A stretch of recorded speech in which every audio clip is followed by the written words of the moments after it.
ਤੇ ਅੰਮ੍ਰਿਤਸਰ ਤੋਂ ਸਾਡੇ ਪੱਤਰਕਾਰ ਨੇ ਜਜਵੀਰ ਸਿੰਘ, ਉਹ ਖਾਸ ਗੱਲਬਾਤ ਕਰ ਰਹੇ ਨੇ ਸਾਬਕਾ ਕੈਬਨਿਟ ਮੰਤਰੀ ਅਨਿਲ ਜੋਸ਼ੀ ਦੇ ਨਾਲ।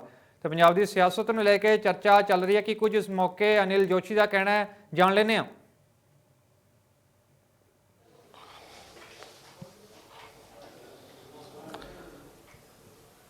ਸਾਡੇ ਨਾਲ ਇਸ ਸਮੇਂ ਮੌਜੂਦ ਨੇ ਪੰਜਾਬ ਦੇ ਸਾਬਕਾ ਕੈਬਨਿਟ ਮੰਤਰੀ ਅਨਿਲ ਜੋਸ਼ੀ, ਜਿਨ੍ਹਾਂ ਨੇ ਲਗਾਤਾਰ ਹੀ 35 ਸਾਲ ਦੇ ਲੰਬੇ ਕੈਰੀਅਰ ਦੇ ਵਿੱਚ ਜਿਹੜਾ ਹੈ ਕਈ ਉਤਾਰ ਚੜਾਵ ਦੇਖੇ ਨੇ, ਲੇਕਿਨ ਜਿਸ ਢੰਗ ਦੇ ਨਾਲ ਹੁਣ ਚੁਣਾਵ ਆਯੁਕਤ ਵੱਲੋਂ ਜਿਹੜਾ ਇਹ ਆਦੇਸ਼ ਦਿੱਤਾ ਗਿਆ ਕਿ ਪੰਜਾਬ ਦੇ ਵਿੱਚ ਜਿਹੜੀ ਵੀ ਸਿਆਸੀ ਪਾਰਟੀਆਂ ਜਾਂ ਜਿਹੜੀਆਂ 5 ਰਾਜਾਂ ਦੇ ਵਿੱਚ ਜਿਹੜੇ ਚੁਣਾਵ ਹੋਣੇ ਨੇ, ਉਹਨਾਂ ਨੇ ਜਿਹੜਾ ਇਹ ਉਹ 'ਚ ਖਾਸ ਤੌਰ ਤੇ ਪਾਬੰਦੀਆਂ ਲਗਾ ਦਿੱਤੀਆਂ ਗਈਆਂ ਤੇ ਕੋਵਿਡ ਪ੍ਰੋਟੋਕੋਲ ਦੇ ਤਹਿਤ ਜਿਹੜਾ ਪ੍ਰਚਾਰ ਉਹਨਾਂ ਦੇ ਵਿੱਚ ਕਰਨ ਦੀ ਜਿਹੜੇ ਆਦੇਸ਼ ਹੈ ਉਹ ਦਿੱਤੇ ਗਏ ਨੇ।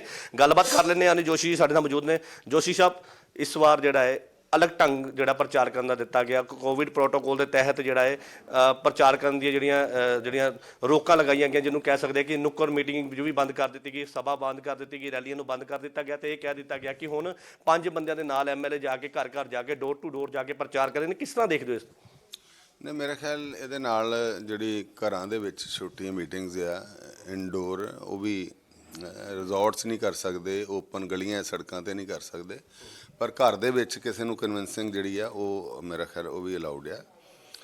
ਪਰ ਇਹ ਆ ਵੀ ਚਲੋ ਖੈਰ ਹੁਣ ਇਹਦੇ 'ਚ ਕੀ ਕਹਿ ਸਕਦੇ ਆ, ਕੋਵਿਡ ਦੇ ਵਿੱਚ ਪਿਛਲੇ ਸਮੇਂ ਦੇ ਵਿੱਚ ਜਿਹੜਾ ਸ਼ੁਰੂ ਫਸਟ ਵੇਵ ਸੀ ਜਿਹੜੀ, ਉਹਦੇ 'ਚ ਲੋਕਡਾਊਨ ਲੱਗਾ ਰਿਹਾ, ਘਰਾਂ 'ਚ ਬੰਦ ਹੋ ਗਈ ਦੁਨੀਆ, ਉਦੋਂ ਤੇ ਕੁਛ ਬਾਹਰ ਨਿਕਲਣ ਦਾ ਵੀ ਕੋਈ ਸਕੋਪ ਨਹੀਂ ਸੀ ਹੈਗਾ ਤੇ ਉਦੋਂ ਵੀ ਪੋਲੀਟੀਕਲ ਸਿਸਟਮ ਚੱਲਦਾ ਰਿਹਾ, ਵਰਚੁਅਲ ਮੀਟਿੰਗਸ ਚੱਲਦੀਆਂ ਰਹੀਆਂ ਤੇ ਇਹ ਆ ਕਿ ਹੁਣ ਵੀ ਨਵੇਂ ਤਰੀਕੇ ਤੇ ਨਿਕਲਣਗੇ। ਪਰ ਇਲੈਕਸ਼ਨ ਕਮਿਸ਼ਨ ਦੇ ਉੱਤੇ ਮੈਂ ਕਿੰਤੂ ਨਹੀਂ ਕਰ ਸਕਦਾ, ਪਰ ਮੈਂ ਰਿਕੁਐਸਟ ਕਰ ਸਕਦਾ ਹਾਂ ਕਿ ਜੇ ਆਪਾਂ ਵਿਆਹ ਸ਼ਾਦੀਆਂ 'ਚ 50% ਜਿਹੜੇ ਆ ਲੋਕਾਂ ਨੂੰ ਜਿਹੜਾ ਉਹ ਅਲਾਉਡ ਕੀਤਾ ਵਾ, ਸਿਰਫ ਪੋਲੀਟੀਕਲ ਪਾਰਟੀਆਂ ਦੇ ਪ੍ਰੋਗਰਾਮ ਜਿਹੜੇ ਆ ਉਹਨਾਂ ਦੇ ਉੱਤੇ ਇਕੱਲੀ ਰੋਕ ਜਿਹੜੀ ਆ ਉਹਦਾ ਤੇ ਮੇਰਾ ਖਿਆਲ ਕੋਈ ਫਾਇਦਾ ਨਹੀਂ ਹੋਊਗਾ, ਕਿਉਂਕਿ ਜੇ ਵਿਆਹ ਸ਼ਾਦੀਆਂ ਹੋ ਸਕਦੀਆਂ ਜਿੱਥੇ ਹਾਲ ਆ ਉਹਦੀ 50% ਕਪੈਸਿਟੀ ਦੇ ਨਾਲ ਹੈ, ਜਦੋਂ ਬਾਹਰ ਓਪਨ ਦੇ ਵਿੱਚ ਸਗੋਂ ਕੋਈ ਲਿਮਟ ਕਰ ਦੇਣ 100, 150, 200 ਤੇ ਉਹਦਾ ਵੀ ਦੂਰ ਪ੍ਰੋਟੋਕੋਲ ਦਾ ਧਿਆਨ ਕਰਕੇ, ਕੋਵਿਡ ਪ੍ਰੋਟੋਕੋਲ ਨੂੰ ਫੋਲੋ ਕਰਕੇ ਅਸੀਂ ਜੇ ਕਰ ਲਈਏ ਤੇ ਇਹ ਜ਼ਰੂਰੀ ਆ, ਲੋਕਾਂ 'ਚ ਜਾਣਾ ਜ਼ਰੂਰੀ ਆ, ਕਿਉਂਕਿ ਇਲੈਕਸ਼ਨਾਂ ਜਿਹੜੀਆਂ ਵਾ ਵਰਚੁਅਲ ਲੋਕ ਤੇ ਇਹ ਹੈ ਕਿ ਚਾਹੁੰਦੇ ਆ ਵੀ ਉਹਨਾਂ ਕੋਲ ਜਾਣ ਜਿਹੜੇ ਨੁਮਾਇੰਦੇ ਜਿਨ੍ਹਾਂ ਨੇ ਇਲੈਕਸ਼ਨ ਲੜਨੀ ਆ, ਤੇ ਅਸੀਂ ਆਪਣੀ ਗੱਲ ਰੱਖੀਏ। ਬਾਕੀ ਫਿਰ ਵੀ ਮੈਂ ਇਹਦੇ ਤੇ ਕੋਈ ਜ਼ਿਆਦਾ ਨਹੀਂ ਕਹਿਣਾ ਚਾਹੂੰਗਾ ਵੀ ਜੋ ਸਭ ਵਾਸਤੇ ਹੀ ਆ। ਤੁਹਾਡੀ ਹੀ ਪਾਰਟੀ ਦੇ ਜਿਹੜੇ ਲੀਡਰ ਨੇ ਦਲਜੀਤ ਚੀਮਾ, ਉਹਨਾਂ ਵੱਲੋਂ ਵੀ ਸਵਾਲ ਖੜੇ ਕੀਤੇ ਗਏ ਨੇ ਕਿ ਇਲੈਕਸ਼ਨ ਕਮਿਸ਼ਨ ਨੂੰ ਇੱਕ ਵਾਰੀ ਫਿਰ ਸੋਚਣਾ ਚਾਹੀਦਾ ਹੈ ਤੇ ਛੋਟੀ ਸਭਾ ਕਰਨ ਦੀ ਜਿਹੜੇ ਨੇ ਉਹ ਪਰਮਿਸ਼ਨ ਦੇ ਦੇਣੀ ਚਾਹੀਦੀ ਹੈ ਕਿ ਜਿਸ ਢੰਗ ਦੇ ਨਾਲ ਨੁੱਕਰ ਮੀਟਿੰਗ ਕਰਨ ਤੇ ਵੀ ਮਨਾਹੀ ਕਰ ਦਿੱਤੀ ਗਈ ਤੇ ਲੋਕਾਂ ਦੇ ਵਿੱਚ ਜਾ ਕੇ, ਜਿਸ ਤਰ੍ਹਾਂ ਤੁਸੀਂ ਕਹਿ ਰਹੇ ਕਿ ਵਰਚੁਅਲ ਮੀਟਿੰਗ ਜਿਹੜੀ ਆ ਉਹ ਹੋਣੀ ਜ਼ਰੂਰੀ ਹੋ ਜਾਂਦੀ, ਕਿਉਂਕਿ ਲੋਕਾਂ ਦੇ ਵਿੱਚ ਜਾਣਾ ਹੈ, ਲੋਕਾਂ ਨੂੰ ਜਾ ਕੇ ਆਪਣੇ ਕੰਮ ਦੱਸਣੇ ਨੇ। ਕਿਉਂਕਿ ਜੇਕਰ ਗੱਲ ਕਰੀਏ ਪਿਛਲੇ ਸਾਲ ਜਦੋਂ ਤੁਸੀਂ ਮੰਤਰੀ ਰਹੇ ਸੀਗੇ ਤੇ ਆਪਣੇ ਹੀ ਇਲਾਕੇ ਨਹੀਂ ਪੂਰੇ ਪੰਜਾਬ ਦੇ ਵਿੱਚ ਤੁਹਾਡੀ ਇੱਕ ਛਵੀ ਸੀਗੀ, ਜਿਸ ਢੰਗ ਦੇ ਨਾਲ ਤੁਸੀਂ ਕੰਮ ਕੀਤੇ, ਜਿਸ ਢੰਗ ਦੇ ਨਾਲ ਤੁਸੀਂ ਲੋਕਾਂ ਦੀ ਸੇਵਾ ਕੀਤੀ ਔਰ ਜਿਹੜਾ ਵਿਕਾਸ ਤੁਸੀਂ ਕੀਤਾ ਉਸ ਬਾਰੇ ਹੁਣ ਤੁਹਾਨੂੰ ਜਾਣੂ ਲੋਕਾਂ ਨੂੰ ਕਰਵਾਉਣਾ ਹੋਏਗਾ ਤੇ ਲੋਕਾਂ ਕੋਲ ਜਾਣਾ ਹੋਏਗਾ, ਕਿਉਂਕਿ ਪੂਰੀ ਦੁਨੀਆ ਜਾਣਦੀ ਹੈ ਕਿ ਜਿਹੜੇ ਅਨਿਲ ਜੋਸ਼ੀ ਨੇ ਜਦੋਂ ਕੈਬਨਿਟ ਮੰਤਰੀ ਤੁਸੀਂ ਰਹੇ ਸੀਗੇ ਔਰ ਤੁਹਾਡੇ ਕੋਲ ਜਿਹੜਾ ਲੋਕਲ ਬੋਡੀ ਮਹਿਕਮਾ ਰਿਹਾ ਉਸ ਦਰਮਿਆਨ ਤੁਸੀਂ ਕਿੰਨਾ ਵਿਕਾਸ ਕੀਤਾ। ਵਿਕਾਸ ਦੇ ਵਿੱਚ ਕੋਈ ਦੋਰਾਏ ਨਹੀਂ ਹੈ ਕਿ ਤੁਹਾਡੇ ਵੱਲ ਵਿਕਾਸ ਜਿਹੜਾ ਹੈ ਉਹ ਬਹੁਤ ਜ਼ਿਆਦਾ ਕੀਤਾ ਗਿਆ, ਲੇਕਿਨ ਲੋਕਾਂ ਨੂੰ ਇਸ ਬਾਰੇ ਜਾਣੂ ਕਰਵਾਉਣ ਲਈ ਤੁਹਾਨੂੰ ਲੋਕਾਂ ਦੇ ਵਿੱਚ ਜਾਣਾ ਹੋਏਗਾ।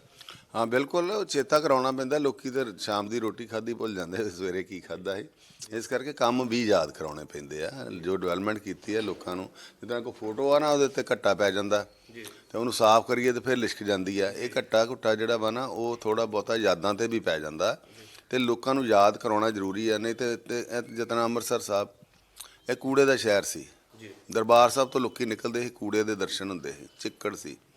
ਹੈਰੀਟੇਜ ਸਟਰੀਟ ਬਣਾਈ, ਇੰਨਾ ਸ਼ਾਨਦਾਰ ਇਨਫਰਾਸਟਰਕਚਰ ਬਣਾਇਆ ਕਿ ਤੁਸੀਂ ਇਹ ਸਮਝੋ ਵੀ ਪੂਰੇ ਯੂਰਪ 'ਚ ਇਹੋ ਜਿਹੀ ਜਗ੍ਹਾ ਨਹੀਂ ਲੱਭਦੀ।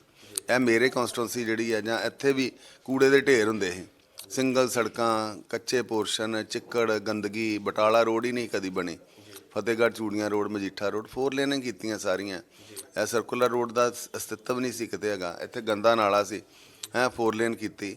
ਫਿਰ ਕੂੜੇ ਦਾ ਹੱਲ ਕਰਨ ਵਾਸਤੇ ਜਿਹੜਾ ਕੂੜਾ ਐਡੀ ਵੱਡੀ ਸਮੱਸਿਆ ਸੀ, ਮੈਂ ਕੰਪਨੀ ਲੈ ਕੇ ਆਇਆ, door to door garbage collection, ਸਿੱਧੀ ਡੰਪ 'ਤੇ ਕੂੜੇ ਦੇ ਢੇਰ ਖ਼ਤਮ ਕੀਤੇ, ਬਾਗ ਬਗੀਚੇ ਬਣਾਏ, ਲੇਜ਼ਰ ਸ਼ੋਅ ਲਾਏ, ਮਿਊਜ਼ੀਕਲ ਫਾਊਂਟੇਨ ਲਾਏ, ਫਿਰ LED ਲਾ ਕੇ ਜਗਮਗ ਕਰਾਤੀ। ਉਸ ਤੋਂ ਬਾਅਦ ਲੋਕਾਂ ਨੂੰ ਓਪਨ ਏਅਰ ਜਿਮ ਮਸ਼ੀਨਾਂ ਇੰਟਰੋਡਿਊਸ ਕੀਤੀਆਂ, ਸੋਹਣੇ ਬਾਗਾਂ 'ਚ ਬੈਂਚ ਲਾਏ, ਫਿਰ ਸਾਈਕਲ ਟਰੈਕ ਬਣਾਏ, ਬਾਸਕਟਬਾਲ ਦੀ ground, skating rink, children park. ਹਰ ਉਹ ਫੈਸਿਲਿਟੀ ਜਿਹੜੀ ਯੂਰਪ ਦੇ ਵਿੱਚ ਕੋਈ ਸੋਚ ਸਕਦਾ ਜਿਹੜਾ ਉਹ ਇੱਥੇ ਆਪਾਂ ਦਿੱਤੀ ਲੋਕਾਂ ਨੂੰ। End to end wall to wall mechanical sweeping. ਫਿਰ ਸੜਕਾਂ ਜਿਹੜੀਆਂ ਵਾ ਉਹ ਮਸ਼ੀਨਾਂ ਸਾਫ਼ ਕਰਦੀਆਂ ਸੀ। ਅਸੀਂ 15 ਦਿਨਾਂ ਬਾਅਦ ਫੁੱਟਪਾਥ ਧੋਂਦੇ ਸੀ। ਆਪਾਂ ਸੁਣਦੇ ਹੁੰਦੇ ਸੀ ਨਾ, ਯੂਰਪ 'ਚ ਕੈਨੇਡਾ ਅਮਰੀਕਾ ਜਾਂਦੇ ਚਿੱਟੀ ਕਮੀਜ਼ ਪਾ ਲਈ, ਹਫ਼ਤਾ ਗੰਦੀ ਨਹੀਂ ਹੁੰਦੀ। ਮੈਂ ਉਹੋ ਜਿਹੀ ਕੌਂਸਟੈਂਸੀ ਬਣਾਈ, ਫੁੱਟਪਾਥ ਧੋਣੇ, ਮਕੈਨੀਕਲ ਸਵੀਪਿੰਗ ਕਰਨੀ, ਤੇ ਐਂ ਲਿਸ਼ਕਦੀਆਂ ਸੀ ਸੜਕਾਂ। ਰਾਤ ਨੂੰ ਜਗਮਗ ਜਮਗ, ਰਾਤ ਨਹੀਂ ਪੈਂਦੀ, ਦਿਨ ਨਾਲ ਜਗਮਗ ਕਰਦੀ। ਲੋਕੀ ਖਾਣਾ ਖੂਣਾ ਖਾ ਕੇ ਨਾ ਰਾਊਂਡ ਜਿਹਾ ਲਾਉਣ ਆਉਂਦੇ। ਗੈਸਟ ਨੂੰ ਲਿਆਉਂਦੇ ਸੀ, ਅਮਰੀਕਾ ਤੋਂ ਆਇਆ, ਕੈਨੇਡਾ ਤੋਂ ਆਇਆ, ਆਸਟ੍ਰੇਲੀਆ ਤੋਂ ਆਇਆ, ਏਅਰਪੋਰਟ ਤੋਂ। ਪਹਿਲਾਂ ਜਦੋਂ ਟੁੱਟਾ ਭੱਜਾ ਸੀ ਉਦੋਂ ਤੇ ਦਵਾ ਦਵਾ ਦੇ ਕਿਹੜੇ ਵੇਲੇ ਘਰ ਆ ਜੇ। ਤੇ ਫਿਰ ਜਦੋਂ ਮੈਂ ਇਹਨੂੰ ਐਡਾ ਸੋਹਣਾ ਬਣਾਤਾ, ਤੇ ਲੋਕੀ 4 ਚੱਕਰ ਰਣਜੀਤ ਐਵਨਿਊ ਵੱਲ ਦੀ, ਸਰਕੂਲਰ ਰੋਡ ਵੱਲ ਦੀ, ਟ੍ਰਿਲੀਅਮ ਦੇ ਉੱਤੋਂ ਦੀ, ਇਹ ਸਾਰੇ ਚੱਕਰ 2-3 ਵੱਧ ਲਵਾ ਕੇ ਨਾ ਤੇ ਫਿਰ ਘਰ ਖੜਦੇ ਵੀ ਅਸੀਂ ਵੀ ਫਖਰ ਹੁੰਦਾ। ਵੇਖੋ ਇਹਦੇ ਨਾਲ ਰੁਤਬਾ ਵੱਧਦਾ, ਜਿਹੜੀ ਡਿਵੈਲਪਮੈਂਟ ਉਹ ਵਾਕਿਆ ਹੀ ਉਹ ਲੋਕਾਂ ਕੋਲ ਜਾ ਕੇ ਅਸੀਂ ਐਕਸਪਲੇਨ ਕਰੀਏ ਤੇ ਲੋਕੀ ਉਹ ਕਨਵਿੰਸ ਹੁੰਦੇ ਆ। ਹੁਣ ਸਾਨੂੰ ਜੇ ਇਹ ਜਿਹੜਾ ਵਾ ਡੱਕ ਦਿੱਤਾ ਗਿਆ, ਹੁਣ ਤੁਸੀਂ ਇਹ ਵੇਖੋ 5 ਲੋਕਾਂ ਦੀ ਦਿੱਤੀ ਪਰਮਿਸ਼ਨ, ਅਸੀਂ 5 ਲੋਕ ਜਾ ਕੇ ਲੋਕਾਂ ਨੂੰ ਡੋਰ ਟੂ ਡੋਰ ਕਨਵਿੰਸ ਕਰਾਂਗੇ। ਹੁਣ ਡੋਰ ਟੂ ਡੋਰ ਇਕੱਲੇ ਬੰਦੇ ਨੂੰ ਸਪੀਚ ਨਹੀਂ ਕੀਤੀ ਜਾ ਸਕਦੀ। ਕਿੱਥੇ 100 200 300 500 ਬੰਦੇ ਨੂੰ ਅਸੀਂ ਸਪੀਚ ਦੇ ਕੇ ਇੱਕੇ ਵਾਰੀ 'ਚ ਗੱਲ ਜਿਹੜੀ ਆ ਦੱਸ ਦੇਣੀ ਆ। ਅਸੀਂ ਜੇ ਉਹ 500 ਬੰਦੇ ਨੂੰ 500 ਘਰਾਂ ਤੱਕ ਜਾਣਾ ਤਾਂ ਸਾਨੂੰ ਪੂਰੀ ਦਿਹਾੜੀ ਲੱਗ ਜਾਏ ਵੀ 500 ਘਰ ਫਿਰਦੇ ਆ ਤੇ ਕਿਤੇ ਪੂਰੀ ਸਪੀਚ ਥੋੜ੍ਹੀ ਦੇ ਸਕਦੇ, ਇੰਨਾ ਟਾਈਮ ਹੀ ਨਹੀਂ ਹੁੰਦਾ। ਪਰ ਜੇ ਇਹ ਵੀ ਵੇਖੋ ਵੀ 5 ਬੰਦੇ ਅਸੀਂ ਤੇ ਕੰਪੇਨ ਕਰਨ ਚੱਲ ਗਏ, ਕਿਸੇ ਚੌਂਕ ਦੇ ਵਿੱਚ 20 ਬੰਦੇ ਹੋਰ ਨਾਲ ਇਕੱਠੇ ਹੋ ਜਾਣਗੇ ਤਾਂ ਫਿਰ ਕੀ ਹੋਊਗਾ? ਫਿਰ ਸਾਡਾ ਕੀ ਕਸੂਰ ਹੋਊਗਾ? ਵੀ ਸਾਨੂੰ ਵੇਖ ਕੇ 20 30 50 ਬੰਦੇ ਇਕੱਠੇ ਹੋ ਜਾਂਦੇ ਉੱਥੇ, ਅਸੀਂ ਗੱਲ ਕਰਦੇ ਆ। ਕੁਝ ਸਿਆਸਤਦਾਨਾਂ ਨੂੰ ਦੇਖ ਕੇ ਲੋਕ ਤਾਂ ਉਹਨਾਂ ਕੋਲ ਜਾਂਦੇ ਹੀ ਨੇ ਗੱਲਬਾਤ ਕਰਨ। ਆਹੋ, ਤੇ ਫਿਰ ਜੇ ਉੱਥੋਂ ਇਕੱਠੇ ਹੋ ਗਏ ਮਹੱਲੇ ਵਾਲੇ ਲੋਕ ਵੀ ਸਾਨੂੰ ਗੱਲ ਸੁਣਨ ਆਲੇ ਦੁਆਲੇ, ਤੇ ਫਿਰ ਕੀ ਕਰਾਂਗੇ? ਫਿਰ ਉਹਨਾਂ ਨੂੰ ਦੌੜ ਜਾਓ ਜੀ। ਇਸ ਕਰਕੇ ਇਹਨਾਂ ਚੀਜ਼ਾਂ ਦਾ ਧਿਆਨ ਰੱਖ ਕੇ ਪ੍ਰੈਕਟੀਕਲੀ ਸੋਚਣਾ ਚਾਹੀਦਾ, ਪ੍ਰੈਕਟੀਕਲੀ ਕੀ ਹੋ ਸਕਦਾ। ਤੇ ਇਹ ਜਿਹੜੀ ਆ ਨਾ ਥੋੜ੍ਹੀ ਬਹੁਤੀ ਇਜਾਜ਼ਤ ਜਿਹੜੀ ਆ ਨੁੱਕਰ ਮੀਟਿੰਗਾਂ ਦੀ ਲਿਮਟ ਕਰ ਦੇਣ, ਡਿਸਟੈਂਸ ਦੇ ਦੇਣ ਵੀ ਇੰਨੀ ਦੂਰੀ ਤੇ ਮਾਲ ਖੁੱਲ੍ਹੇ ਆ, ਹਾਂਜੀ, ਆਪਣਾ ਸ਼ਾਪਸ ਖੁੱਲ੍ਹੀਆਂ, ਬਾਜ਼ਾਰ ਖੁੱਲ੍ਹੇ ਆ, ਮੇਲੇ ਖੁੱਲ੍ਹੇ ਆ, ਦਰਬਾਰ ਸਾਹਿਬ, ਆਪਣਾ ਮੰਦਿਰ, ਗੁਰਦੁਆਰੇ, ਸਭ 'ਚ ਇੰਨੀ ਲੋਕ ਜਾਂਦੇ ਆ, ਧਾਰਮਿਕ ਪ੍ਰੋਗਰਾਮ ਹੋ ਰਹੇ ਆ ਹੈਂ। ਤੇ ਆਪਣਾ ਇਹਦੇ 'ਚ ਕੋਈ, ਇਸ ਕਰਕੇ ਇਹ ਚੀਜ਼ਾਂ ਦਾ ਧਿਆਨ ਕਰਕੇ ਮੇਰਾ ਖਿਆਲ ਇਲੈਕਸ਼ਨ ਕਮਿਸ਼ਨ ਨੂੰ ਜ਼ਰੂਰ ਰਿਕੁਐਸਟ ਹੈ ਸਾਡੀ, ਸੋਚਣਾ ਚਾਹੀਦਾ। ਜੋਸ਼ੀ ਸਾਹਿਬ, ਇੱਥੇ ਸਵਾਲ ਖੜੇ ਹੁੰਦੇ ਨੇ, ਜਿਵੇਂ ਤੁਸੀਂ ਦੱਸ ਰਹੇ ਵੀ ਵਿਕਾਸ ਦੀ ਇੱਕ ਝੜੀ ਲਗਾ ਦਿੱਤੀ ਗਈ ਤੁਹਾਡੇ ਵੱਲੋਂ। ਅਜਿਹੇ 2017 ਦੇ ਵਿੱਚ ਕਿਹੜੇ ਹਾਲਾਤ ਬਣੇ ਕਿ ਤੁਹਾਨੂੰ ਹਾਰ ਦਾ ਸਾਹਮਣਾ ਕਰਨਾ ਪਿਆ? ਕਿਉਂਕਿ ਪੂਰੇ ਪੰਜਾਬ ਦੇ ਵਿੱਚ ਤੁਸੀਂ ਅੰਮ੍ਰਿਤਸਰ ਦਾ ਗਿਣਾਇਆ ਕਿ ਅੰਮ੍ਰਿਤਸਰ ਦੇ ਵਿੱਚ ਕਿਸ ਤਰ੍ਹਾਂ ਦੀ ਡਿਵੈਲਪਮੈਂਟ ਕੀਤੀ ਗਈ। ਪੰਜਾਬ ਦੇ ਵਿੱਚ ਲੁਧਿਆਣਾ, ਜਲੰਧਰ, ਜਿੰਨੀ ਕਿ ਮੈਨੂੰ ਜਾਣਕਾਰੀ ਹੈ, ਕਿਉਂਕਿ ਲਗਾਤਾਰ ਮੈਂ ਕਈ ਵਾਰ ਤੁਹਾਡੇ ਨਾਲ ਕਵਰੇਜ ਕੀਤੀ ਹੈ, ਔਰ ਉਸ ਦਰਮਿਆਨ ਲੋਕ ਜਿਹੜੇ ਸੀ ਤੁਹਾਨੂੰ ਇੱਕ ਤੁਹਾਡੀ ਝਲਕ ਦੇਖਣ ਦੇ ਲਈ ਦੂਰ ਤੋਂ ਲੋਕ ਪਹੁੰਚਦੇ ਸੀ, ਤਾਂ ਲੋਕ ਆਪ ਕਹਿੰਦੇ ਸੀ ਕਿ ਲੋਕਲ ਬੋਡੀ ਦੇ ਵਿੱਚ ਜੇ ਤੁਸੀਂ ਬਹੁਤ ਸੁਧਾਰ ਕੀਤਾ। ਤੇ ਲੇਕਿਨ ਅਜਿਹੇ ਕਿਹੜੇ ਹਾਲਾਤ ਬਣ ਗਏ ਕਿ ਤੁਹਾਨੂੰ ਹਾਰ ਦਾ ਸਾਹਮਣਾ ਕਰਨਾ ਪੈ ਗਿਆ? ਦੇਖੋ, ਲੋਕਾਂ ਨੇ ਮੈਨੂੰ ਵਿਕਾਸ ਪੁਰਸ਼ ਦੀ ਉਪਾਧੀ ਦਿੱਤੀ, ਲੋਕਾਂ ਨੇ, ਮੈਂ ਨਹੀਂ ਕਦੀ ਕਿਹਾ, ਲੋਕਾਂ ਨੇ ਕਹਿਣਾ ਸ਼ੁਰੂ ਕੀਤਾ। ਲੋਕਾਂ ਨੇ ਬੋਰਡ ਲਾਏ, ਮੈਨੂੰ ਸ਼ੀਲਡਾਂ ਦਿੱਤੀਆਂ ਵਿਕਾਸ ਪੁਰਸ਼ ਦੀਆਂ, ਸਨਮਾਨਿਤ ਕੀਤਾ। ਮੈਂ ਪੂਰੇ ਪੰਜਾਬ ਦੇ ਵਿੱਚ, ਅਸੀਂ ਇਹ 3.5 ਸਾਲ ਮੇਰੇ ਕੋਲ ਲੋਕਲ ਬਾਡੀਜ਼ ਡਿਪਾਰਟਮੈਂਟ ਰਿਹਾ, ਤੇ ਉਹਦੀ ਝਲਕ ਪੂਰੇ ਪੰਜਾਬ ਦੇ ਡਿਵੈਲਪਮੈਂਟ ਦੇ 6000 ਕਰੋੜ ਰੁਪਏ ਦਾ ਅਸੀਂ ਅਰਬਨ ਮਿਸ਼ਨ ਬਣਾਇਆ, ਜਿਹਦੇ 'ਚ 100% ਸ਼ਹਿਰਾਂ ਦੀ ਸੀਵਰੇਜ, 100% ਵਾਟਰ ਸਪਲਾਈ, 100% ਕਵਰੇਜ, ਫਿਰ ਲਾਈਟਾਂ, ਹਰ ਚੀਜ਼। ਤੇ ਅਸੀਂ ਇਹਨੂੰ ਮਤਲਬ ਜਿਹੜਾ ਬਹੁਤ ਵੱਡੇ ਲੈਵਲ ਦੇ ਉੱਤੇ, ਮਤਲਬ ਜਿਹੜਾ ਅਸੀਂ ਬਹੁਤ ਸਪੀਡ ਦੇ ਨਾਲ ਕੰਮ ਜਿਹੜੇ ਆ ਉਹ ਕੀਤੇ, ਜਿਹਦਾ ਲੋਕਾਂ ਨੇ ਸੁੱਖ ਲਿਆ। ਪਰ 2017 'ਚ ਇਹਨਾਂ ਨੇ ਇੱਕ ਟਰੈਪ ਲਾਇਆ ਲੋਕਾਂ ਦੇ ਉੱਤੇ, ਵੋਟਰਾਂ ਦੇ ਉੱਤੇ। ਕੈਪਟਨ ਸਾਹਿਬ ਨੇ ਗੁਟਕਾ ਸਾਹਿਬ ਹੱਥ 'ਚ ਫੜਿਆ, ਦਮਦਮਾ ਸਾਹਿਬ ਵੱਲ ਮੂੰਹ ਕੀਤਾ, ਤੇ ਨਾਲ ਕਹਿ ਦਿੱਤਾ ਵੀ ਆਪਾਂ ਘਰ ਘਰ ਸਰਕਾਰੀ ਨੌਕਰੀ ਦੇਵਾਂਗੇ, ਨਾਲ ਘਰ ਘਰ ਮੋਬਾਈਲ ਦੇਵਾਂਗੇ ਨੌਜਵਾਨਾਂ ਨੂੰ ਇੱਕ ਨਾਲ, ਜੇ ਜਿੰਨਾ ਚਿਰ ਨੌਕਰੀ ਨਹੀਂ ਜਿਹਨੂੰ ਮਿਲਦੀ 2500 ਰੁਪਈਆ ਬੇਰੁਜ਼ਗਾਰੀ ਭੱਤਾ ਦੇਵਾਂਗੇ। ਤੇ ਉਹਦਾ ਨਾਲ ਇਹਨਾਂ ਨੇ ਫਾਰਮ ਭਰ ਕੇ ਉਹਨਾਂ ਨੂੰ ATM ਵਰਗੇ ਕਾਰਡ ਦੇ ਦਿੱਤੇ ਵੀ ਇਹ ਕਾਰਡ ਜਿਹੜਾ ਵਾ ਨਾ, ਇੱਕ ਫਾਰਮ ਤੇ ਇੱਕ ਕਾਰਡ ਲਿਫਾਫੇ 'ਚ ਪਾ ਕੇ, ਲੋਕਾਂ ਸਾਂਭੇ ਆ, ਲਿਫਾਫੇ 'ਚ ਪਾ ਕੇ ਦੇ ਦਿੱਤੇ ਵੀ ਇਹ ਕਾਰਡ ਤੁਹਾਨੂੰ ਨੌਕਰੀ ਲੈਣ 'ਚ, ਬੇਰੁਜ਼ਗਾਰੀ ਭੱਤਾ ਲੈਣ 'ਚ ਤੇ ਮੋਬਾਈਲ ਲੈਣ ਦੇ ਵਿੱਚ ਜਿਹੜਾ ਵਾ ਇਹ ਜ਼ਰੂਰੀ ਆ, ਇਸ ਕਰਕੇ ਸਾਂਭ ਕੇ ਰੱਖਿਓ। ਜਦੋਂ ਬਾਅਦ 'ਚ ਇਲੈਕਸ਼ਨ ਤੋਂ ਪਹਿਲਾਂ ਭਰੇ ਸੀ, ਇਹ ਟਰੈਪ ਸੀ।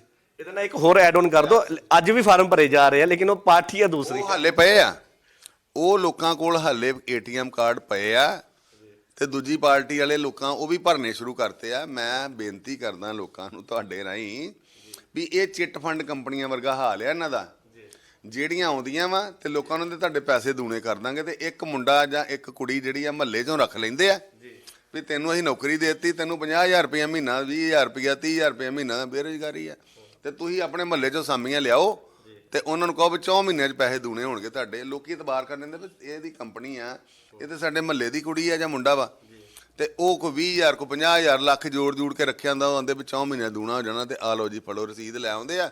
4 ਮਹੀਨੇ ਪੌਣੇ 4 ਮਹੀਨਿਆਂ ਨੂੰ ਅਗਲੀ ਪਤਾ ਨਹੀਂ ਬੰਬਈ ਜਾ ਕੇ ਕਿਸੇ ਹੋਰ ਨਾਂ ਤੇ ਖੁੱਲ ਜਾਂਦੀ ਕੰਪਨੀ, ਤੇ ਉਹ ਜਿਹੜਾ ਦੂਜਾ ਮੁਲਾਜ਼ਮ ਰੱਖਿਆ ਹੁੰਦਾ ਮਹੱਲੇ ਦਾ, ਲੋਕੀ ਉਹਦੇ ਗੱਲ ਪੈਂਦੇ ਆ ਤੇ ਪਰਚੇ ਵਿਚਾਰੇ ਉਹ ਕਰਾਈ ਫਿਰਦਾ। ਇਹ ਇੱਕ ਨਹੀਂ ਆ, ਅੱਜ ਤੱਕ ਮੇਰਾ ਖਿਆਲ ਸੈਂਕੜੇ ਚਿੱਟ ਫੰਡ ਕੰਪਨੀਆਂ ਇਸ ਤਰ੍ਹਾਂ ਠੱਗੀ ਮਾਰ ਕੇ ਭੱਜ ਗਈਆਂ ਤੇ ਹੋਰ ਜਿਹੜੀ ਵੀ ਆਉਂਦੀ ਆ ਉਹ ਲੋਕੀ ਜਿਹੜੇ ਫਿਰ ਇਤਬਾਰ ਕਰਦੇ ਵੀ ਸ਼ਾਇਦ ਇਹ ਵਾਲੀ ਦੂਣੇ ਕਰਦੇ। ਉਹ ਹਾਲ ਆ, ਪਹਿਲੇ ਕਾਰਡ ਸਾਂਭੇ ਆ ਤੇ ਦੂਜੇ ਲੋਕਾਂ ਨੇ ਭਰਨੇ ਸ਼ੁਰੂ ਕਰਤੇ ਆ ਫਾਰਮ। ਹੁਣ ਤੁਸੀਂ ਇਹ ਵੇਖੋ, ਕੈਪਟਨ ਟੀਵੀ ਤੇ ਵੇਖਿਆ ਲੋਕਾਂ ਨੇ, ਬੋਰਡਾਂ ਤੇ ਵੇਖਿਆ, ਨਹੀਂ ਸੀ ਲੱਭਣਾ, ਨਹੀਂ ਲੱਭਾ।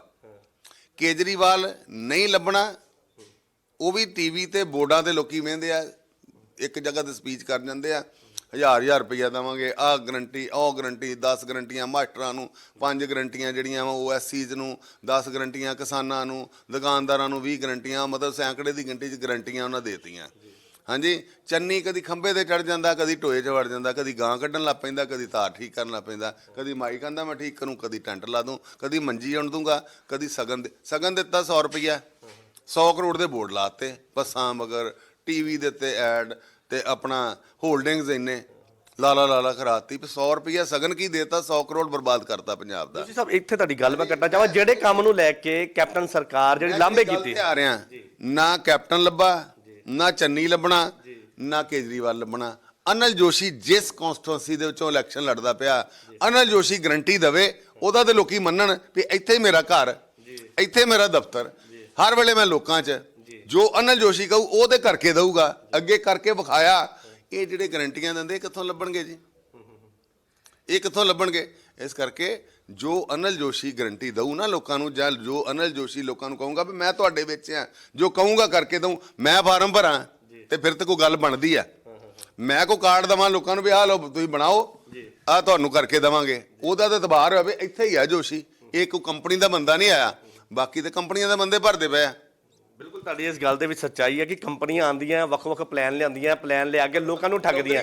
ਉਸੇ ਤਰ੍ਹਾਂ ਹੀ ਸਿਆਸਤਦਾਨ ਵੀ ਹੁਣ ਫਾਰਮ ਭਰਦੇ, ਉਹਨਾਂ ਦੀ ਅੱਛਾ ਜੋਸ਼ੀ ਸਾਹਿਬ, ਇੱਥੇ ਸਵਾਲ ਖੜੇ ਹੁੰਦੇ ਨੇ ਕਿ ਜਿਸ ਕੰਮ ਨੂੰ ਲੈ ਕੇ ਕੈਪਟਨ ਨੂੰ ਲਾਂਭੇ ਕਰਕੇ ਸੱਤਾ ਦੇ ਉੱਤੇ ਜਿਹੜਾ ਹੈ ਚਰਨਜੀਤ ਚੰਨੀ ਨੂੰ ਬਿਠਾ ਦਿੱਤਾ ਗਿਆ, ਜਿਹੜੇ ਇਸ਼ੂਜ਼ ਨੂੰ ਲੈ ਕੇ, ਕਿਉਂਕਿ 4.5 ਸਾਲ ਦਾ ਸੱਤਾ ਦਾ ਆਨੰਦ ਜਿਹੜਾ ਹੈ ਉਹ ਕੈਪਟਨ ਸਰਕਾਰ ਨੇ ਭੋਗਿਆ। ਉਸ ਤੋਂ ਬਾਅਦ ਚਰਨਜੀਤ ਚੰਨੀ ਆਉਂਦੇ ਨੇ, ਉਹ ਕਹਿੰਦੇ ਨੇ ਕਿ 4.5 ਸਾਲ ਕੈਪਟਨ ਨੇ ਕੁਝ ਨਹੀਂ ਕੀਤਾ, ਕਿਸੇ ਮੰਤਰੀ ਨੂੰ, ਕਿਸੇ MLA ਨੂੰ ਮੁਲਾਕਾਤ ਨਹੀਂ ਕੀਤੀ, ਤੇ ਆਮ ਲੋਕਾਂ ਤੱਕ ਜਿਹੜੇ ਵਾਅਦੇ ਕੀਤੇ ਸੀ ਉਹ ਵੀ ਪੂਰੇ ਨਹੀਂ ਕੀਤੇ, ਜਿਹਦੇ ਕਰਕੇ ਸੱਤਾ ਪਰਿਵਰਤਨ ਹੁੰਦਾ ਤੇ ਚਰਨਜੀਤ ਚੰਨੀ ਨੂੰ ਜਿਹੜਾ ਸੱਤਾ ਤੇ ਬਿਠਾ ਦਿੱਤਾ ਜਾਂਦਾ। ਕਿ ਜਿਹੜੇ ਮੁੱਦਿਆਂ ਨੂੰ ਲੈ ਕੇ ਜਿਹੜਾ ਸੱਤਾ ਪਰਿਵਰਤਨ ਕੀਤਾ ਸੀ, ਉਹ ਸੱਤਾ ਪਰਿਵਰਤਨ ਨੂੰ ਮੁੱਦਿਆਂ ਨੂੰ ਪੂਰਾ ਕਰ ਦਿੱਤਾ ਚੰਨੀ ਸਰਕਾਰ ਨੇ, ਕਿਉਂਕਿ ਉਹ ਦਾਅਵਾ ਕਰ ਰਹੇ ਨੇ ਕਿ ਆਉਣ ਵਾਲੀ ਜਿਹੜੀ ਸਰਕਾਰ ਹੈ, ਨਵਜੋਤ ਸਿੰਘ ਸਿੱਧੂ ਲਗਾਤਾਰ ਸਟੇਜ ਉੱਤੇ ਖੜੇ ਹੁੰਦੇ ਨੇ ਆਪਣੀ ਜਿਹੜੀ ਚੰਨੀ ਸਰਕਾਰ ਦੀ, ਹਾਲਾਂਕਿ ਟਵੀਟ ਵੀ ਕਰਦੇ ਨੇ, ਲੇਕਿਨ ਚੰਨੀ ਸਰਕਾਰ ਨਾਲ ਉਹ ਕਹਿ ਰਹੇ ਨੇ ਕਿ ਜਿਹੜੇ ਵਾਅਦੇ ਕੀਤੇ ਸੀ ਉਹ ਚੰਨੀ ਸਰਕਾਰ ਪੂਰੇ ਕਰ ਰਹੀ ਹੈ, ਚਾਹੇ ਕੁਝ ਰਹਿ ਗਏ ਨੇ ਲੇਕਿਨ ਪੂਰੇ ਕੀਤੇ ਨੇ ਚੰਨੀ ਸਰਕਾਰ, ਤੇ ਸਾਡੀ ਸਰਕਾਰ ਜਿਹੜੀ ਰਿਪੀਟ ਹੋਏਗੀ। ਕੀ ਪੂਰਾ ਕੀਤਾ ਦੱਸੋ ਮੈਨੂੰ, ਕੀ ਪੂਰਾ ਕੀਤਾ?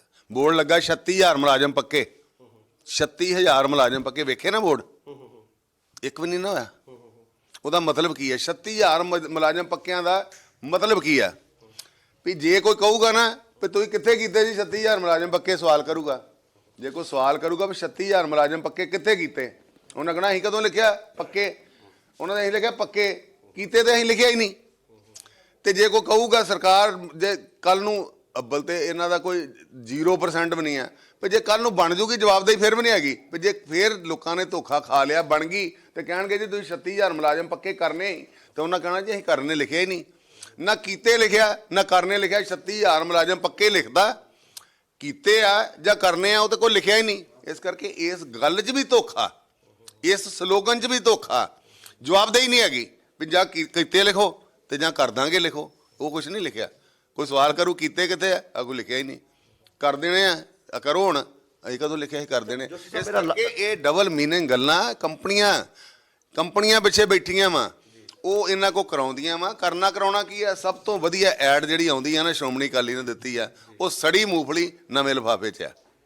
ਜੋਸ਼ੀ ਸਾਹਿਬ, ਇੱਥੇ ਸਵਾਲ ਖੜੇ ਹੁੰਦੇ ਨੇ ਕਿਉਂਕਿ 35 ਸਾਲ ਤੁਸੀਂ BJP ਦੇ ਨਾਲ ਜੁੜੇ ਹੋਣ ਦਾ ਕਈ ਵਾਰ ਤੁਸੀਂ ਸਟੇਜ ਤੇ ਵੀ ਕਿਹਾ ਔਰ ਕਈ ਵਾਰ ਇਸ ਇੰਟਰਵਿਊ ਕੀਤੀ, ਤੁਸੀਂ ਦੱਸਿਆ ਕਿ 35 ਸਾਲ ਤੁਸੀਂ ਬੀਜੇਪੀ 'ਚ ਸ਼ਾਮਿਲ ਰਹੇ, ਕਿ ਜਿਸ ਢੰਗ ਦੇ ਨਾਲ ਬੀਜੇਪੀ ਵੱਲੋਂ ਕਿਸਾਨ ਅੰਦੋਲਨ ਦੇ ਵਿੱਚ ਜਾ ਕੇ ਜਿਸ ਤਰ੍ਹਾਂ ਦੇ ਨਾਲ ਗਤੀਵਿਧੀਆਂ ਰਹੀਆਂ, ਉਸ ਤੋਂ ਬਾਅਦ ਕਿਸਾਨ ਅੰਦੋਲਨ ਖਤਮ ਕਰ ਦਿੱਤਾ ਜਾਂਦਾ, ਕਿਸਾਨਾਂ ਨੂੰ ਜਿਹੜੇ ਉਹਨਾਂ ਦੇ ਜਿਹੜੇ ਬਣਾਏ ਨਵੇਂ ਕਾਨੂੰਨ ਸੀਗੇ ਉਹ ਵਾਪਸ ਲੈ ਲੈਂਦੇ ਜਾਂਦੇ, ਤੇ ਹੁਣ ਸਿਕਿਉਰਿਟੀ ਲੈਪਸ ਨੂੰ ਲੈ ਕੇ ਵੀ ਜਿਹੜਾ ਬੀਜੇਪੀ ਵੱਲੋਂ ਇੱਕ ਜਿਹੜਾ ਮੁੱਦਾ ਚੁੱਕਿਆ ਜਾ ਰਿਹਾ, ਕੀ ਲੱਗਦਾ ਇਹਦੇ ਨਾਲ ਫਾਇਦਾ ਮਿਲੇਗਾ ਪੰਜਾਬ ਦੇ ਵਿੱਚ? ਬੀਜੇਪੀ ਫਿਰ ਵਾਪਸ ਜਿਹੜਾ ਉਹ ਜਿਸ ਢੰਗ ਦੇ ਨਾਲ ਇਲੈਕਸ਼ਨ ਲੜਨ ਦਾ ਦਾਅਵਾ ਕਰ ਰਹੀ ਹੈ, ਤੇ ਇਹਦਾ ਫਾਇਦਾ ਮਿਲੇਗਾ?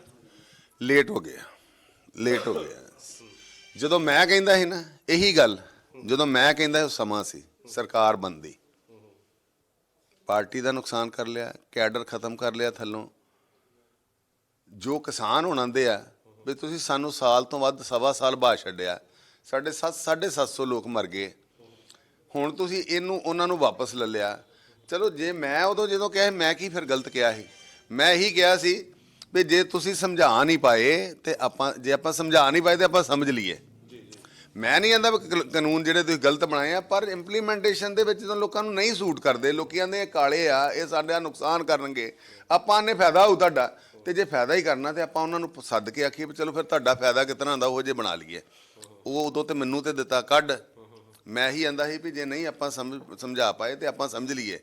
ਇਹੀ ਗੱਲ ਮੋਦੀ ਸਾਹਿਬ ਨੇ ਮੇਰੇ ਤੋਂ 7 ਮਹੀਨੇ ਬਾਅਦ ਗੱਲ ਕਰਕੇ, ਸਵਾ ਸਾਲ ਬਾਅਦ, ਮੈਂ ਜਦੋਂ ਮੈਨੂੰ ਬਾਹਰ ਕੱਢਿਆ ਉਦੋਂ 6 ਮਹੀਨੇ ਹੋਏ, ਤੇ ਸਵਾ ਸਾਲ ਬਾਅਦ ਮੋਦੀ ਸਾਹਿਬ ਨੇ ਇਹੀ ਗੱਲ ਕੀਤੀ ਤੇ ਅਸੀਂ ਸਮਝਾ ਨਹੀਂ ਪਾਏ ਤੇ ਵਾਪਸ ਲੈ ਲਏ। ਫਿਰ ਮੈਂ ਕੀ ਗਲਤ ਕਿਹਾ? ਮੈਨੂੰ ਪਾਰਟੀ ਚੋਂ ਕੱਢਤਾ। ਜੋ ਗੱਲ ਉਹਨਾਂ ਕਹੀ ਹੈ, ਮੈਂ ਕੁਝ ਗਲਤ ਨਹੀਂ ਕਿਹਾ।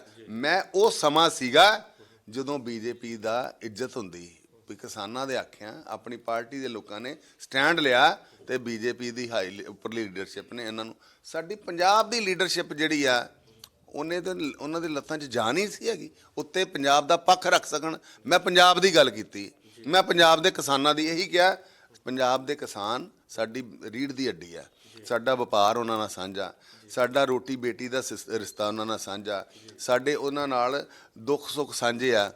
ਜੋ ਕੁਛ ਚੱਲਦਾ ਵਾ ਕਿਸਾਨੀ ਤੋਂ ਚੱਲਦਾ। ਪੰਜਾਬ ਐਗਰੀਕਲਚਰ ਜਿਹੜੀ ਆ ਉਹ ਇਕੋਨਮੀ ਵਾਲੀ ਸਟੇਟ ਆ, ਐਗਰੀਕਲਚਰ ਬੇਸਡ ਇਕੋਨਮੀ ਵਾਲੀ ਸਟੇਟ ਆ। ਇਹ ਸਾਰਾ ਸਿਸਟਮ ਜਿਹੜਾ 35 ਤੇ 35 70,000 ਕਰੋੜ ਰੁਪਈਆ ਝੋਨੇ ਕਣਕ ਦਾ MSP ਜਿਹੜੀ ਆਉਂਦੀ ਆ, ਇਹ ਸਾਰਾ ਸਰਕਲ ਉਹਦੇ ਤੋਂ ਚੱਲਦਾ।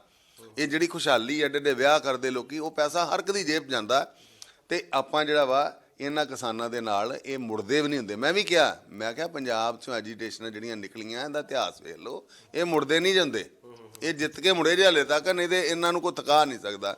ਉਹੀ ਗੱਲ ਹੋਈ, ਤੇ ਆਪਾਂ ਨੁਕਸਾਨ ਪਾਰਟੀ ਦਾ ਇਹਨਾਂ ਨੇ ਇੰਨਾ ਕੁ ਕਰ ਲਿਆ ਵੀ ਹੁਣ ਉਹ ਕੋਈ ਬੈਨੀਫਿਟ ਹੋਣ ਵਾਲਾ ਨਹੀਂ।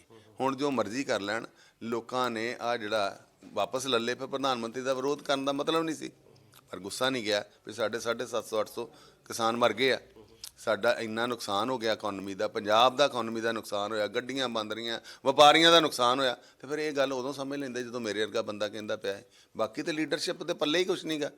ਜਿਹੜੀ ਪੰਜਾਬ ਦੀ ਲੀਡਰਸ਼ਿਪ ਆ ਉਹਦੇ ਕੀ ਪੱਲੇ ਆ? ਇਹ ਸਾਹ ਨਹੀਂ ਭਰ ਸਕੇ ਵੀ ਅਸੀਂ ਅਸਲੀ ਪਿਕਚਰ ਦੱਸ ਦਈਏ ਦਿੱਲੀ। ਇਹੀ ਕਹਿੰਦੇ ਰਹੇ ਕਿਸਾਨ ਬੜੇ ਖੁਸ਼ ਆ, ਉਹ ਸਾਨੂੰ ਸਨਮਾਨਿਤ ਕਰਦੇ ਪਏ ਆ, ਉਹ ਤੇ ਜੀ ਬਹੁਤ ਖੁਸ਼ ਆ।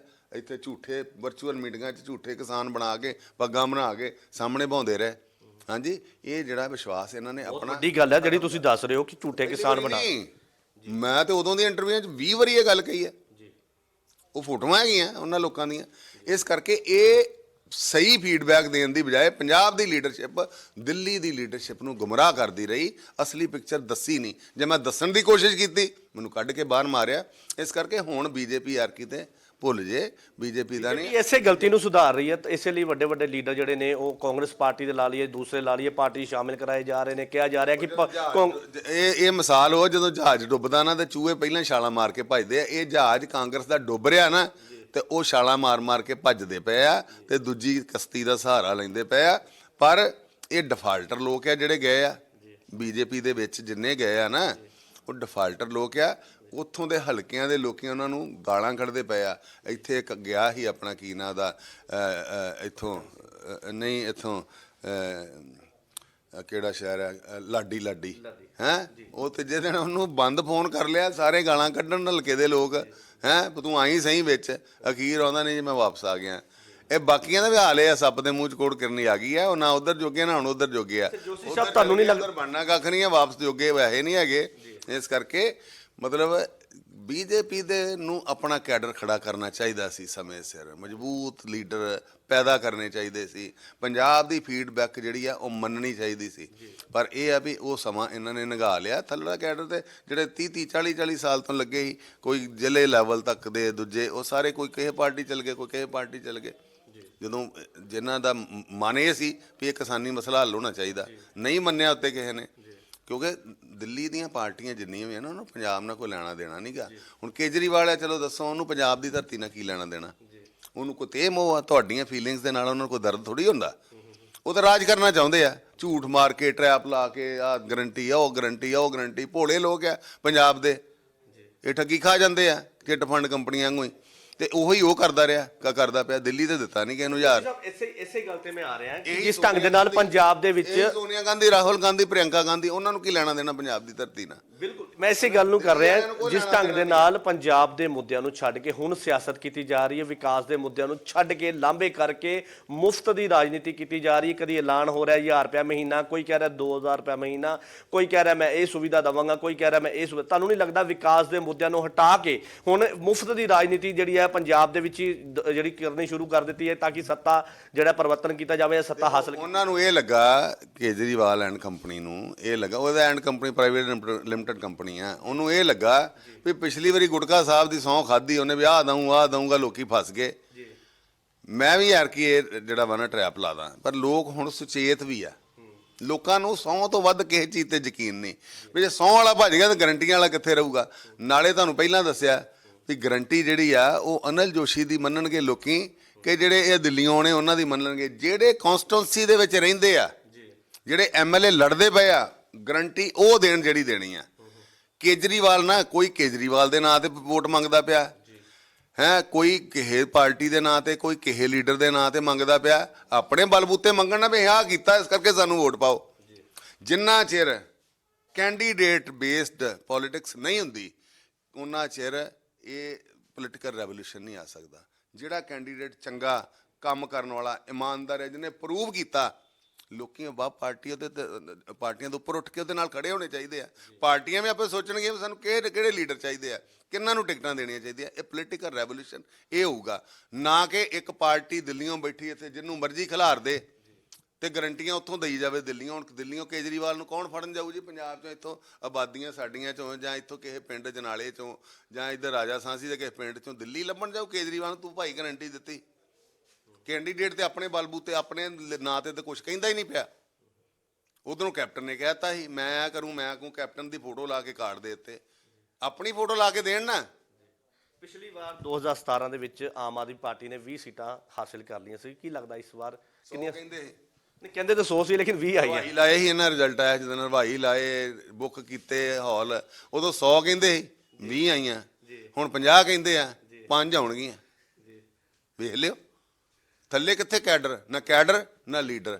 ਭਗਵੰਤ ਮਾਨ ਨੂੰ ਕਰਨਗੇ, ਵੇਖਿਓ ਇਹਨੂੰ ਮਜਬੂਰੀ ਹੈ, ਇਹਨਾਂ ਦੇ ਸੱਪ ਦੇ ਮੂੰਹ 'ਚ ਕੋੜ ਕਰ ਲਈ ਆ।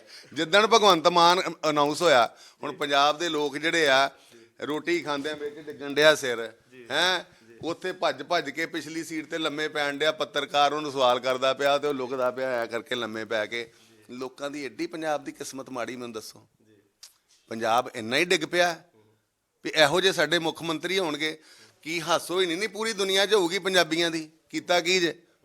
ਗੱਲਾਂ ਹੀ ਕਰਦੇ ਆ ਬਹੁਤ ਵੱਡੀਆਂ, ਐਡੇ ਮੋਰਚੇ ਲੜਦੇ ਆ, ਐਡੀਆਂ ਐਜੀਟੇਸ਼ਨਾਂ।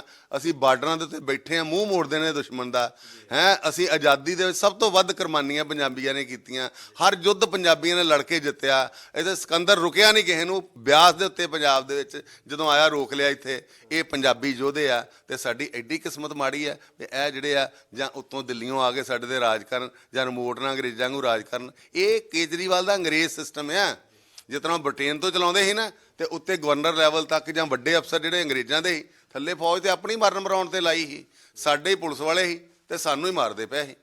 ਇਹ ਹਿਸਾਬ ਆ ਵੀ ਇਹਨਾਂ ਨੇ ਉੱਤੇ ਆਪਣੇ ਦਿੱਲੀੋਂ ਰਿਮੋਟ ਹੱਥ 'ਚ ਉਹਦੇ ਆ, ਅੰਗਰੇਜ਼ਾਂ ਵਾਂਗੂ ਜਿਸ ਤਰ੍ਹਾਂ ਬ੍ਰਿਟੇਨ ਸੀਗਾ, ਤੇ ਥੱਲੇ ਇਹਨਾਂ ਨੇ ਆਪਣੇ ਪ੍ਰਭਾਰੀ ਲਾਤੇ ਆ। ਇੱਕ ਚੱਡਾ ਲਾਤਾ, ਇੱਕ ਜਰਨੈਲ ਸਿੰਘ ਲਾਤਾ, ਕੋਈ 2 4 5 ਹੋਰ ਲਾਤੇ। ਫਿਰ ਉਹਨਾਂ ਦੇ ਉੱਤੇ ਕੰਪਨੀਆਂ ਦੇ ਬੰਦੇ ਲਾਤੇ ਆ। ਤੁਸੀਂ ਕਿਸੇ ਐਮਐਲਏ ਨੂੰ ਪੁੱਛ ਲਿਓ, ਕਿਸੇ ਇਹਨਾਂ ਦੇ ਲੀਡਰ ਨੂੰ ਪੁੱਛ ਲਿਓ, ਉਹਨਾਂ ਨੂੰ ਜਵਾਬਦੇਹੀ ਕਿਹਨੂੰ ਜਵਾਬਦੇਹੀ ਦਿੰਦੇ ਭਲੇ? ਉਹ ਉਹਨਾਂ ਨੇ ਕੰਪਨੀਆਂ ਦੇ ਬੰਦੇ ਲਾਏ। ਉਹ ਰੋਜ਼ ਪੁੱਛਦੇ ਕਿੰਨੇ ਬੋਰਡ ਲਾਏ, ਕਿੰਨੇ ਬੈਨਰ ਲਾਏ, ਇਹ ਕਰਤਾ ਉਹ ਕਰਤਾ, ਸਵੇਰੇ ਰਿਪੋਰਟ ਦੇਣੀ ਪੈਂਦੀ, ਸ਼ਾਮੀ ਉਹਨਾਂ ਨੂੰ। ਉਹ ਬੰਦੇ ਮੁਲਾਜ਼ਮ ਆ ਇਹਨਾਂ ਦੇ, ਉਹ ਪੇਡ ਬੰਦੇ ਆ ਜਿਹੜੇ ਐਮਐਲਏ ਕੋਲ ਰਿਪੋਰਟ ਲੈਂਦੇ ਪਏ ਆ। ਸਿਰਫ ਇੱਕ ਸਿਸਟਮ ਬਣਾ ਕੇ ਤੇ ਇਹ ਜਿਹੜਾ ਉੱਤੋਂ ਰਿਮੋਟ ਨਾਲ ਚਲਾਉਣਾ ਚਾਹੁੰਦਾ। ਜਿਹੜਾ ਪੰਜਾਬ ਦੀ ਗੱਲ ਕਰਨ ਵਾਲਾ ਬਾਹਰ ਕਰਤਾ, ਖੈਰਾ ਬਾਹਰ ਕਰਤਾ, ਘੁੱਗੀ ਬਾਹਰ ਕਰਤਾ, ਛੋਟੇਪੁਰ ਬਾਹਰ ਕਰਤਾ, ਧਰਮਵੀਰ ਗਾਂਧੀ ਖਾਲਸਾ, ਇੱਕ ਹੋਰ ਐਮਪੀ ਸੀ ਉਹ ਗਿਆ ਹੈ, ਫੂਲਕਾ ਸਾਹਿਬ ਜਿਹੜੇ ਜਿਨ੍ਹਾਂ ਨੇ ਪੰਜਾਬ ਦੇ ਲੋਕਾਂ ਦੇ ਜਿਹੜੇ ਦਿੱਲੀ ਦੇ ਦੰਗੇ ਉਹਦੇ ਕੇਸ ਲੜੇ ਉਹ ਬਾਹਰ ਕਰਤਾ ਹੈ। ਇਹਨਾਂ ਦੇ 20 ਚੋਂ 12 ਐਮਐਲਏ ਭੱਜ ਗਏ, 8 ਰਹਿ ਗਏ ਹੈ। ਜਿਹੜਾ ਪੰਜਾਬ ਦੀ ਗੱਲ ਕਰਨ ਵਾਲਾ ਉਹਦੇ ਦੌੜ ਗਿਆ ਤੇ ਬਾਕੀ ਰਹਿ ਗਏ ਇਹਨਾਂ ਦੇ ਮੁਲਾਜ਼ਮ। ਇਹ ਚਾਹੁੰਦੇ ਆ ਵੀ ਐਮਐਲਏ ਦੀ ਸ਼ੇਪ 'ਚ ਮੁਲਾਜ਼ਮ ਹੋਣ, ਜਿਸ ਤਰ੍ਹਾਂ ਕੰਪਨੀਆਂ ਨੂੰ ਚਲਾਉਂਦੇ ਆ ਨਾ ਉਸ ਤਰ੍ਹਾਂ ਐਮਐਲਏ ਨੂੰ ਚਲਾਉਣ ਤੇ ਰਿਮੋਟ ਹੋਵੇ ਕੇਜਰੀਵਾਲ ਦੇ ਹੱਥ 'ਚ। ਪੰਜਾਬ ਦੀ ਇੰਨੀ ਕਿਸਮਤ ਮਾੜੀ ਨਹੀਂ। ਸਾਹਿਬ ਮੇਰਾ ਇੱਕ ਸਵਾਲ ਹੈ ਕਿ ਸ਼੍ਰੋਮਣੀ ਅਕਾਲੀ ਦਲ ਪੰਥਕ ਪਾਰਟੀ ਹੈ, ਕਿਸਾਨਾਂ ਦੇ ਨਾਲ ਵੀ ਉਹਨਾਂ ਦੇ ਜਿਹੜੇ ਇਸ ਪ੍ਰੋਟੈਸਟ ਦੇ ਵਿੱਚ ਉਹਨਾਂ ਦਾ ਮੋਢੇ ਨਾਲ ਮੋਢਾ ਲਾ ਕੇ ਸਾਥ ਦਿੱਤਾ ਹੈ, ਠੀਕ ਹੈ। ਉੱਥੇ ਗਠਬੰਧਨ ਵੀ ਜਿਹੜਾ ਕਿਸਾਨ ਅੰਦੋਲਨ ਦੇ ਦਰਮਿਆਨ ਜਿਹੜਾ ਤੋੜ ਦਿੱਤਾ ਗਿਆ। ਲੇਕਿਨ ਹੁਣ ਸ਼੍ਰੋਮਣੀ ਅਕਾਲੀ ਦਲ ਪਾਰਟੀ ਕਿਸ ਪਾਰਟੀ ਨੂੰ ਸਮਝਦੀ ਹੈ ਕਿ ਇਸ ਪਾਰਟੀ ਤੋਂ ਉਹਨਾਂ ਨੂੰ ਚੁਣੌਤੀ ਹੈ ਇਹਨਾਂ ਇਲੈਕਸ਼ਨਾਂ ਦੇ ਵਿੱਚ? ਕਿਉਂਕਿ ਇਸ ਵਾਰ ਜਿਹੜਾ ਹੈ ਕਈ ਨਵੀਆਂ ਪਾਰਟੀਆਂ ਵੀ ਪਾਰਟਿਸਿਪੇਟ ਕਰ ਰਹੀਆਂ। ਸ਼੍ਰੋਮਣੀ ਅਕਾਲੀ ਦਲ ਕਿਸ ਨੂੰ ਦੇਖਦੀ ਹੈ ਕਿ ਇਸ ਪਾਰਟੀ ਤੋਂ ਉਹਨਾਂ ਨੂੰ ਜਿਹੜਾ ਹੈ ਚੈਲੰਜ ਹੋ ਸਕਦਾ ਹੈ? ਦੇਖੋ, ਸ਼੍ਰੋਮਣੀ ਅਕਾਲੀ ਦਲ ਸਰਕਾਰ ਬਣਾਊਗੀ, ਬਸਪਾ ਸ਼੍ਰੋਮਣੀ ਅਕਾਲੀ ਦਲ ਸਰਕਾਰ ਬਣਾਊਗੀ, ਸਾਨੂੰ ਕੋਈ ਚੈਲੰਜ ਨਹੀਂ। ਕਾਂਗਰਸ ਨੇ ਜੋ ਕੀਤਾ ਉਹਨੂੰ ਭੁਗਤਣਾ ਪੈਣਾ।